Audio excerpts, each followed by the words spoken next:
ఒక తల్లి తన ప్రాణానికంటే ఎక్కువగా ప్రేమించిన సొంత కూతురు కేవలం ఒక గవర్నమెంట్ జాబ్ కోసం ఆ తల్లినే కారుతో గుద్ది దారుణంగా చంపేసింది. ఒక normal hit and run accident law create చేసిన ఈ మర్డర్ మిస్టరీ వెనుకున్న అసలు నిజం ఏంటి, అసలు సొంత రక్త సంబంధాలను కూడా నమ్మచ్చా అనే డౌట్ మీకు కూడా వస్తుంది కూడా ఖచ్చితంగా. అండ్ ఈ కేసులో ఉన్న ఇంకొక ఇంట్రెస్టింగ్ షాకింగ్ ట్విస్ట్ ఏంటంటే ఈ కూతురు కేవలం తల్లిని మాత్రమే కాదు తన కన్న తండ్రిని కూడా చంపేసిందనే అనుమానాలు కూడా ఉన్నాయి. అసలు ఒక 24 ఏళ్ల అమ్మాయికి ఇంత క్రూరమైన ఆలోచనలు ఎలా వచ్చాయి, అండ్ ఆ బ్లాక్ మ్యాజిక్ స్టోరీ ఏంటి, అసలు ఈ పర్ఫెక్ట్ ప్లాన్స్ ని పోలీసులు ఎలా బ్రేక్ చేశారు, ఇవన్నీ ఈ రోజు మనం డీటెయిల్ గా మాట్లాడుకుందాం. జూలై 3, 2026 రాజస్థాన్లోని జైపూర్ ప్రతాప్ నగర్ ఏరియా సాయంత్రం కరెక్ట్ గా 5:45 అవుతుంది. 45 ఏళ్ల నీరజ్ శర్మ గారు తన స్పెషల్లీ ఏబుల్ కొడుకు అంటే దివ్యాంగుడైన తన కొడుకుని కోచింగ్ సెంటర్ లో డ్రాప్ చేసి రోడ్డు పక్కన నడుచుకుంటూ ఇంటికి తిరిగి వస్తున్నారు. ఒక నార్మల్ సిటిజన్ రోడ్డు మీద ఎంత జాగ్రత్తగా నడుస్తారో ఆమె కూడా అంతే జాగ్రత్తగా రోడ్ మార్జిన్ లో నడుచుకుంటూ వెళ్తున్నారు. కానీ సడన్ గా ఆమె వెనక నుండి ఒక వైట్ కలర్ స్కార్పియో కారు దాదాపు 130 కిలోమీటర్ల స్పీడ్ తో దూసుకొచ్చి ఆమె వెనక నుండి చాలా దారుణంగా గుద్దేసింది. అండ్ ఆ ఇంపాక్ట్ ఎంత భయంకరంగా ఉందంటే ఆ కారు గుద్దిన స్పీడ్కి నీరజ్ గారి బాడీ గాల్లోకి ఎగిరి దాదాపు 100 అడుగుల దూరం వెళ్లి పడింది. సెకండ్స్ గ్యాప్లోనే స్పాట్లోనే ఆమె ప్రాణాలు వదిలేశారు. బాడీ మొత్తం గుర్తుపట్టలేనంత దారుణంగా డ్యామేజ్ అయిపోయింది.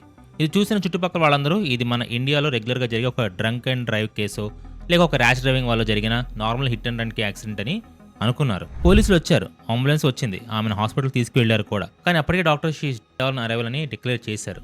చూడడానికి ఇది ఒక యాక్సిడెంట్ లాగే ఉంది. కానీ ఈ చావుకి కరెక్ట్గా కొన్ని వారాల ముందు ఆ ఇంట్లో జరిగిన కొన్ని ఇన్సిడెంట్ గురించి తెలిస్తే ఇది యాక్సిడెంట్ కాదు, చాలా పగడ్బందీగా ప్లాన్ చేసిన ఒక కోల్డ్ బ్లడ్ అని మీకు కంపల్సరీ అర్థమవుతుంది. నీరజ్ గారు చనిపోవడానికి కొన్ని రోజుల ముందు జూన్ 22న ఆమె ఇంట్లో ఒక చాలా వింతైన అండ్ భయపెట్టే సంఘటన ఒకటి జరిగింది. మధ్యాహ్నం 1 గంట టైంలో వాళ్ళ ఇంటి బయట నుండి మెట్ల మీదకి ఎవరో ఒక మండుతున్న కొబ్బరికాయను విసిరారు. అండ్ దాని తర్వాత నిమ్మకాయలు, ఎర్రటి సింధూరం, మంత్రించిన దారాలు, అలాగే నీరజ్ గారికి సంబంధించిన కొన్ని బట్టలు ఇవన్నీ ఒకదాని తర్వాత ఒకటి వాళ్ళ ఇంటి మీద మెట్ల మీద పడ్డాయి. ఇవన్నీ చూస్తే ఎవరికైనా ఏమనిపిస్తుంది, ఎవరు చేతబడి చేస్తున్నారు లేదా బ్లాక్ మ్యాజిక్ చేస్తున్నారు అనిపిస్తుంది కదా. నీరజ్ గారి కొడుకు కూడా ఇదంతా చూసి భయపడి తన ఫోన్లో వీడియో కూడా రికార్డ్ చేశాడు. కానీ ఈ వస్తువులు విసిరిన వాళ్ళు మాత్రం అక్కడ నుండి ఎస్కేప్ అయిపోయారు. అసలు ఇదంతా ఎవరు చేస్తున్నారు? ఒక middle class lower division clerk మీద బ్లాక్ మ్యాజిక్ చేయాల్సిన అవసరం ఎవరికి ఉంది? ఇక్కడే ఉంది అసలు ట్విస్ట్. ఈ బ్లాక్ మ్యాజిక్ అండ్ మంత్రతంత్రాలు అన్ని నీరజ్ గారిని చంపడానికి చేసినవి కావు, ఆమెను సైకలాజికల్గా భయపడడానికి చేసినవి. ఆమెను భయపెట్టి ఆ భయంలో ఆమె ఇంట్లో నుంచి బయటకు పరుగులు తీస్తే అప్పుడు రోడ్డు మీద ఆమెను యాక్సిడెంట్ పేరుతో చంపే అన్నది వాళ్ళ ప్లాన్. కానీ ఆ రోజు నీరజ్ గారు ఎంత భయపడినా సరే ఇంటి నుండి బయటికి రాలేదు. సో వాళ్ళ ప్లాన్ ఫెయిల్ అయిపోయింది. అండ్ ఈ బ్లాక్ మ్యాజిక్ ప్లాన్ కూడా వేసింది. ఆ తర్వాత ఆ స్కార్పియో కార్తో గుద్ది చంపింది ఎవరో కాదు, ఆమె సొంత కూతురు ఆయుషి శర్మ. అసలు ఒక కూతురు కన్నతల్ని ఎందుకు చంపాలనుకుంటుంది? దీని వెనుకున్న రీజన్ ఏంటంటే ఆన్ పేపర్ నీరజ్ గారు జైపూర్ లోవర్ కోర్టులో ఒక లోవర్ డివిజన్ క్లర్క్ గా పనిచేసేవాళ్ళు. కానీ ఇన్ రియాలిటీ ఆమె పేరు మీద కోట్ల రూపాయలు విలువ చేసే భూములు, ప్రాపర్టీస్ కూడా ఉన్నాయి. కానీ ఇదంతా నీరజ్ గారి స్వాధీనం కాదు. ఈ ప్రాపర్టీ అంతా ఆమె భర్త అంటే విజయ్ కుమార్ శర్మ గారిది. అండ్ విజయ్ గారు కూడా జైపూర్ కోర్టులోనే ఎల్డీసీగా పనిచేసేవాళ్ళు. కానీ కరెక్ట్గా 1 సంవత్సరం క్రితం విజయ్ గారు ఒక అంతుచక్కని బ్రెయిన్ స్ట్రోక్తో సడన్గా చనిపోయారు. అప్పటి వరకు చాలా హ్యాపీగా ఉన్న ఆ ఫ్యామిలీ ఆయన చావుతో ఒక్కసారిగా రోడ్డును పడింది. ఎందుకంటే విజయ్ గారే ఆ ఫ్యామిలీకి మెయిన్ ఫైనాన్షియల్ పిల్లర్ కూడా. ఆయన చనిపోవడంతో నీరజ్ గారి మీద ఒక పక్క భర్తను కోల్పోయిన బాధ అండ్ ఇంకో పక్క తన స్పెషల్లీ ఏబుల్ కొడుకుని 25 ఏళ్ల కూతురు ఆయుష్ని పెంచి పెద్ద చేయాల్సిన బాధ్యత పడింది. అయితే విజయ్ గారు చనిపోవడానికి ముందే తన తర్వాత తన భార్య పిల్లలు రోడ్డును పడకూడదని తన ఆస్తులని నీరజ్ గారి పేరు మీద రాసేశారు. అండ్ ఈ ఒక్క పాయింట్ విజయ్ గారి అన్నదమ్ములకి, ముఖ్యంగా మోహన్ స్వరూప్ అని అతనికి అస్సలు నచ్చలేదు. అండ్ ఆ కోట్ల ఆస్తి మొత్తం ఒక ఆడదాని చేతిలో వెళ్ళిపోవడం వాళ్ళకి ఏమాత్రం ఇష్టం లేదు కూడా. సో ఒక పక్క అత్తమామల టార్చర్ అండ్ ఇంకో పక్క కొడుకు బాధ్యత. అండ్ ఇలాంటి టైంలోనే ఈ ఫ్యామిలీకి అసలు చిచ్చురేపిన ఒక విషయం బయటకు వచ్చింది. అదే కాంపన్సేట్ అపాయింట్మెంట్. ఇప్పుడు మనం ఈ స్టోరీలోకి అత్యంత కీలకమైన పాయింట్స్లోకి వచ్చాం.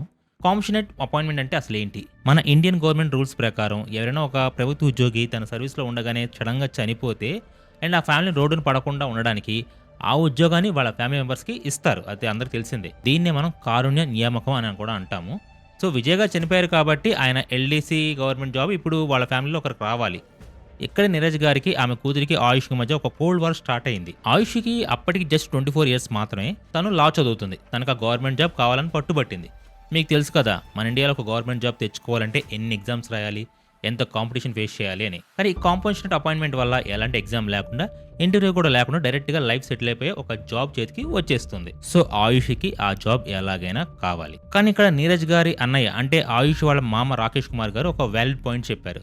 ఆయుష్కి ఇంకా పెళ్లి కాలేదు, ఫ్యూచర్లో తన పెళ్లి అయితే తన అత్తగారింటికి వెళ్ళిపోతుంది, అప్పుడు జాబ్ ఉన్నా కూడా తను ఎంతవరకు కంటిన్యూ చేస్తుందో తెలియదు. పైగా నీరజ్ గారి కొడుకు ఒక స్పెషల్లీ ఏబుల్డ్ చైల్డ్, అతనికి జీవితాంతం ఒక సపోర్ట్ కావాలి. ఒకవేళ ఆయుష్ వెళ్ళిపోతే నీరజ్ గారికి ఎలాంటి ఇన్కమ్ సోర్స్ ఉండదు. కాబట్టి గవర్నమెంట్ జాబ్ నీరజ్ గారినే తీసుకోమని రాకేష్ గారు అడ్వైస్ ఇచ్చారు కూడా. ఇది చాలా ప్రాక్టికల్ అండ్ సెన్సిబుల్ డెసిషన్ కూడా. తన కూతురికి పెళ్లి చేసి పంపించాక తన కొడుకుని పోషించుకోవడానికి ఆ తల్లి తీసుకున్న ఒక సేఫ్టీ స్టెప్ అని చెప్పొచ్చు. కానీ ఈ డెసిషన్ ఆయుష్కి అస్సలు నచ్చల. తనకు రావాల్సిన ఫ్రీ గవర్నమెంట్ జాబ్ తన తల్లి లాక్కుంటుందని ఫిక్స్ అయిపోయింది. కన్నతల్లిని రెస్పెక్ట్ కూడా లేకుండా ప్రతిరోజు ఇంట్లో గొడవలు పెట్టుకోవడం స్టార్ట్ చేసింది. అండ్ ఈ గొడవలు ఎంతవరకు వెళ్ళాయి అంటే ఫైనల్గా ఆయుష్ తన తల్లిని తన తమ్ముడిని వదిలేసి ఆ ఇల్లు వదిలిపెట్టి వెళ్ళిపోయింది. ఇల్లు వదిలి వెళ్ళిన ఆయుష్ ఎక్కడికి వెళ్ళింది? ఇక్కడే ఒక మాస్టర్ మైండ్ గేమ్ కూడా స్టార్ట్ అయ్యింది. ఆమె డైరెక్ట్గా తన బాబాయ్ అంటే నీరజ్ గారికి అత్యంత ఎక్కువ ద్వేషించే మోహన్ స్వరూప్ దగ్గరికి వెళ్ళిపోయింది. శత్రువుకి శత్రువు మిత్రుడు అంటారు కదా, ఇక్కడ కూడా అదే జరిగింది. మోహన్ స్వరూప్కి నీరజ్ గారి పేరు మీద ఉన్న కోట్లాది రూపాయలు కావాలి, ఆయుష్కి ఆ గవర్నమెంట్ జాబ్ కావాలి.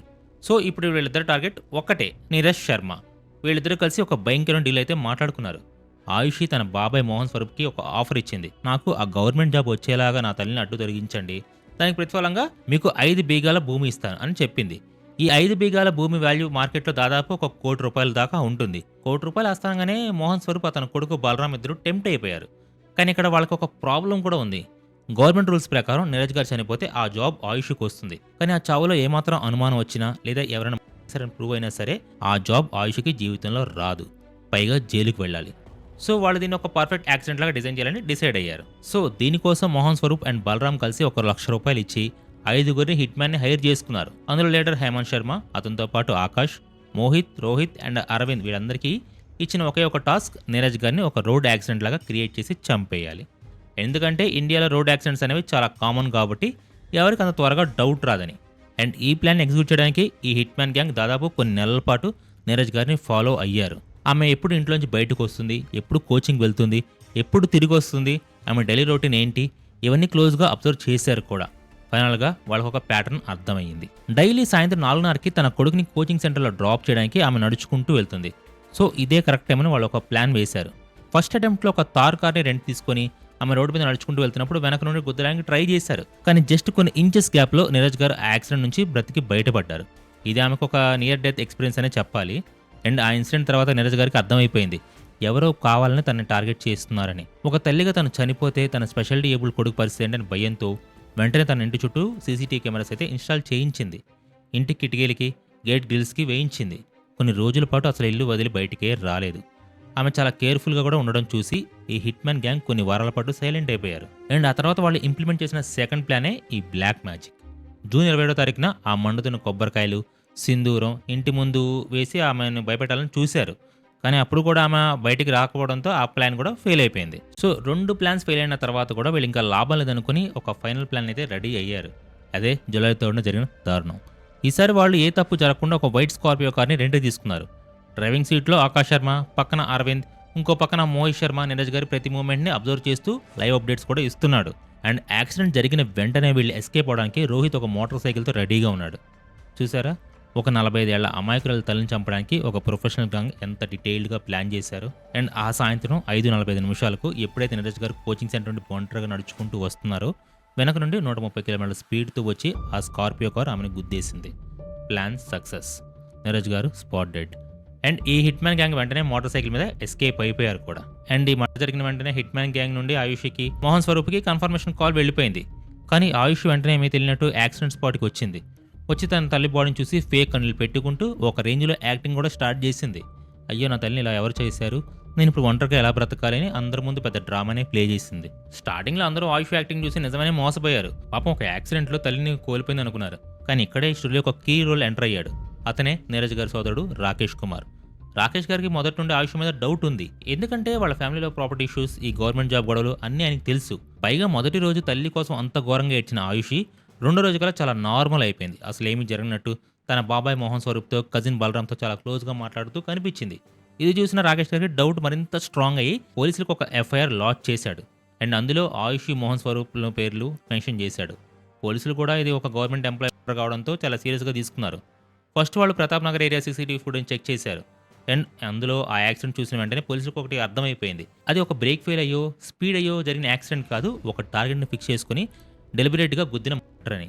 అండ్ ఆ తర్వాత వాళ్ళ ఇంటి సీసీటీవీ ఫుటేజ్ చూసినప్పుడు ఆ బ్లాక్ మ్యాజిక్ విజువల్స్ దొరికాయి కూడా. ఇక్కడ ఈ క్రిమినల్స్ ఒక పెద్ద తప్పు చేశారు. వాళ్ళు యాక్సిడెంట్ చేసిన స్కార్పియోని కొంచెం దూరం వెళ్ళి ఒక చోట వదిలేసి పారిపోయారు. పోలీసులు ఆ కార్‌ని ట్రేస్ చేశారు కూడా. అండ్ ఆ కార్‌లో వాళ్ళకి నీరజ్ గారికి సంబంధించిన కొన్ని వస్తువులు, అలాగే ఆ బ్లాక్ మ్యాజిక్ చేయడానికి వాడిన మెటీరియల్ దొరికాయి కూడా. అంటే ఆ బ్లాక్ మ్యాజిక్ చేసింది అండ్ ఆ మర్డర్ చేసింది ఒకటే గ్యాంగ్ అని కన్ఫర్మ్ అయిపోయింది. అండ్ ఆ తర్వాత ఆ కార్ రిజిస్ట్రేషన్ డీటెయిల్స్ ద్వారా హేమంత్ శర్మ అనే అతన్ని పట్టుకున్నారు. వాడు 35,000 ఇచ్చి ఆ కార్‌ని రెంట్‌కి తీసుకున్నాడని చెప్పాడు. వాడిని పట్టుకొని తమ స్టైల్‌లో ఇంట్రాగేట్ చేసేసరికి వాడు నిజం మొత్తం కక్కేశాడు.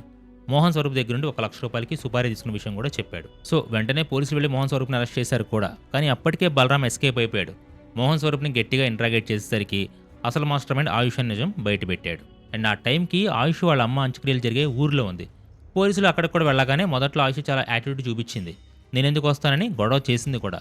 కానీ పోలీసులు చాలా కూల్‌గా జస్ట్ ఫర్ నార్మల్ ఎంక్వైరీ అని చెప్పి ఆమెను జైపూర్‌కి తీసుకొచ్చేశారు. జైపూర్‌కి రాగానే డైరెక్ట్‌గా చార్జెస్ కింద అరెస్ట్ చేశారు కూడా. పోలీసులు ఆమె ముందు కూర్చొని ఆ CCTV footage, call data, Mohan Swaroop confession కూడా అన్నీ ముందు పెట్టినా కూడా ఆయుష్ ఫేస్‌లో ఒక పర్సెంట్ కానీ గిల్ట్ కానీ రిగ్రెట్ కానీ లేదు. కన్నతల్లిని చంపించానన్న ఫీలింగ్ అసలే లేదు. సో ఇంతటితో ఈ స్టోరీ అయిపోయిందని అనుకుంటే పొరపాటే. ఇక్కడే ఈ కేసులో ఒక మైండ్ బ్లోయింగ్ ట్విస్ట్ కూడా బయటకు వచ్చింది. స్టార్టింగ్‌లో మనం చెప్పుకున్నాం కదా, ఆయుష్ వాళ్ళ ఫాదర్ విజయ్ కుమార్ గారు కూడా ఒక సంవత్సరం క్రితం బ్రెయిన్ స్ట్రోక్‌తో చనిపోయారు అని. ఇప్పుడు ఆయుష్ వాళ్ళ మామ రాకేష్ గారు కూడా ఇంకొక సంచలన ఆరోపణ చేశారు. అదేంటంటే విజయ్ గారిని చంపించి కూడా ఈ ఆయుష్నే అని. ఎందుకంటే విజయ్ గారికి బ్రెయిన్ స్ట్రోక్ వచ్చినప్పుడు ఆయుష్ అండ్ తన కజిన్ బలరాం కలిసి ఒక ప్రైవేట్ హాస్పిటల్కి తీసుకెళ్లారు.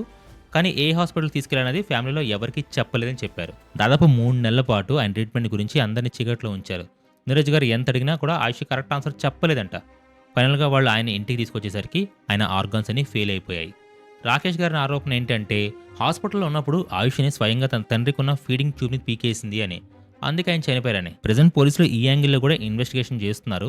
ఒకవేళ ఇది కనుక ప్రూవ్ అయితే ఒక సింగిల్ గవర్నమెంట్ జాబ్ కోసం, ప్రాపర్టీ కోసం తన తల్లిదండ్రులు ఇద్దరిని చంపి ఒక సైకో కిల్లర్గా ఆయుష్ హిస్టరీలో మిగిలిపోతుంది. ఒకవైపు తన కన్నబిడ్డల జీవితంలో సెటిల్ అవ్వాలని ఆ తల్లి తన ఆస్తులన్నీ వాళ్ళకి ఇచ్చేసి రాత్రిబౌళ్ళు వాళ్ళ కోసం బ్రతికింది. కానీ అదే కూతురు కేవలం ఒక ఫ్రీ గవర్నమెంట్ జాబ్ కోసం, కష్టపడకుండా లైఫ్లో సెటిల్ అవ్వాలనే షార్ట్ కట్ కోసం కన్నతల్లిని రోడ్డు మీద దారుణంగా చంపించింది. ఇప్పుడు ఆయుషి జైల్లో ఉంది. ఆమెకు ఆ గవర్నమెంట్ జాబు రాదు, ఆ కోట్ల ఆస్తి కూడా రాదు. కానీ ఇక్కడ అందరికంటే ఎక్కువ నష్టపోయింది, ఎక్కువ అన్యాయం జరిగింది మాత్రం ఆ స్పెషల్లీ ఏబుల్ కొడుక్కే. తనకి ఏ పాపం తెలియదు. కానీ ఇప్పుడు అతనికి తండ్రి లేడు, తల్లి లేదు.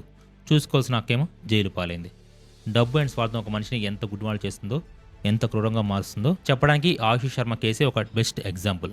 మన ఇండియాలో ఆడవాళ్ళని దేవతలను పూజిస్తాం. కానీ ఇలాంటి కేసులు చూసినప్పుడు అసలు మనుషులు నమ్మచ్చా లేదని భయం ప్రతి ఒక్కరికి కలుగుతుంది. అండ్ ఈ కేసు గురించి, ఆయుష్ చేసిన ఈ దారుణం గురించి మీరేమనుకుంటున్నారో కింద కామెంట్స్లో చెప్పండి. సో ఈ కేసు మీద ఫ్యూచర్లో ఎలాంటి అప్డేట్స్ వచ్చినా లేదా ఆ తండ్రి విషయంలో ఏదైనా నిజం బయటపడినా నేను ఖచ్చితంగా ఇంకొక వీడియో చేస్తాను. అంతవరకు స్టే సేఫ్. సో ఇన్ఫర్మేషన్ వస్తే వీడియోని లైక్ చేయండి, ఛానల్ కూడా సబ్స్క్రైబ్ చేసుకోండి. This is my Shiva signing off.